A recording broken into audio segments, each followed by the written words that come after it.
जय श्री कृष्णा। राधा की मृत्यु कब और कैसे हुई और कृष्ण ने राधा को बांझ होने का श्राप क्यों दिया? कहते हैं श्री कृष्ण और राधा एक दूसरे के प्यार में कुछ इस कदर दीवाने थे कि चोट एक को लगती थी तो दर्द दूसरे को होता था। पर क्या आप जानते हैं, एक बार कुछ ऐसा हुआ था जिसकी वजह से कृष्ण ने राधा को बांझ होने का श्राप दे दिया था। पर सोचने वाली बात यह है कि श्री कृष्ण ने प्राणों से ज़्यादा प्यारी अपनी राधा को इतना भयंकर श्राप क्यों दिया? एक प्रचलित कथा की माने तो सृष्टि से पहले पवित्र गौलोक धाम में रहते हुए एक बार राधा रानी के मन में ये ख्याल आया कि क्यों न मैं भी एक संतान पैदा कर के माँ बनने का सौभाग्य प्राप्त करूं। देवी राधा रानी की इच्छा के अनुसार ऐसा हुआ भी। अपने तेज से राधा रानी को एक पुत्र की प्राप्ति हुई जो सुंदरता पर बिल्कुल उनके जैसा ही मनमोहक था। उस बालक के साथ राधा अपना सारा समय हंसते खेलते बिताती थी। एक बार राधा अपने पुत्र को गोद में लिए खिला रही थी कि तभी उस नन्हे से बालक ने जमाई ली। राधा की नज़र जब उस बालक के मुंह के अंदर पड़ी तो उसमें उन्हें पंचभूत आकाश, पेड़ पौधे, पर्वत, अहंकार, प्रकृति, स्त्री, पुरुष सभी दिखाई दिए। अपने बालक के मुंह में सारा ब्रह्मांड देखकर राधा रानी चौंक गई, लेकिन वो इस बात को समझ गई कि मेरा ये बालक बेहद तेजस्वी और विराट है, ऐसे में वो यहाँ कैसे रह पाएगा। अब राधा रानी को ये चिंता सताने लगी कि वो अपने विराट पुत्र को कहाँ रखे। कई दिनों तक सोचने के बाद उन्होंने उसे जल में रखना तय किया। इसके बाद राधा ने अपने बेटे की भलाई के लिए उसे जल में रख दिया। मान्यता है कि जल में उनका पुत्र विराट पुरुष हुआ और बाद में इसी से सारे ब्रह्मांडों की उत्पत्ति हुई।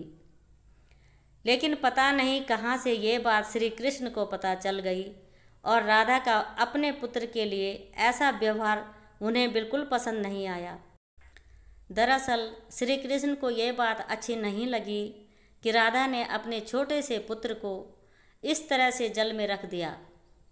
अपने बेटे के लिए माता का ये व्यवहार कृष्ण से सहा नहीं गया और क्रोध में आकर उन्होंने राधा रानी को ये श्राप दे दिया कि भविष्य में कभी तुम्हें संतान नहीं होगी और न ही तुम कभी भी गर्भ धारण कर पाओगी। कहते हैं इस श्राप की वजह से राधा रानी का एक नाम कृशोदरी भी पड़ा, क्योंकि उनका पेट कभी बढ़ता ही नहीं। दोस्तों, ये तो हुई राधा रानी के माँ बनने की अनोखी कहानी जो आपने पहले कभी नहीं सुनी होगी। वही राधा से जुड़ी एक बात ऐसी और है जिसका जिक्र बहुत कम होता है, और वो है राधा जी के मृत्यु से जुड़ी बात। आपने सुना होगा कि श्री कृष्ण के पैर पर तीर लगने की वजह से उनकी मृत्यु हो गई थी। लेकिन क्या आप जानते हैं कि राधा रानी की मृत्यु कैसे हुई? दरअसल जब श्री कृष्ण वृंदावन छोड़कर जा रहे थे उस समय सबको ये पता था कि अब वो लौटकर वापस नहीं आएंगे। उनके जाने के बाद राधा रानी बस हर पल उन्हें ही याद किया करती थी। उधर दूसरी तरफ श्री कृष्ण के मन में भी राधा का ख्याल एक पल के लिए भी नहीं जाता था। इसी तरह एक दूसरे की याद के सहारे दोनों ने अलग रहकर सालों बिता दिए। लेकिन एक बार राधा को कृष्ण की इतनी याद आई कि उनसे रहा नहीं गया और वो उनसे मिलने द्वारिका आ गई। राधा को अपने सामने पाकर श्री कृष्ण की आंखें नम हो गई और वो उन्हें देखकर रोने लगे। दूसरी तरफ कृष्ण को सामने देखकर राधा एक बार फिर से जी उठी। इसके बाद श्री कृष्ण ने राधा से द्वारिका में रुकने का निवेदन किया।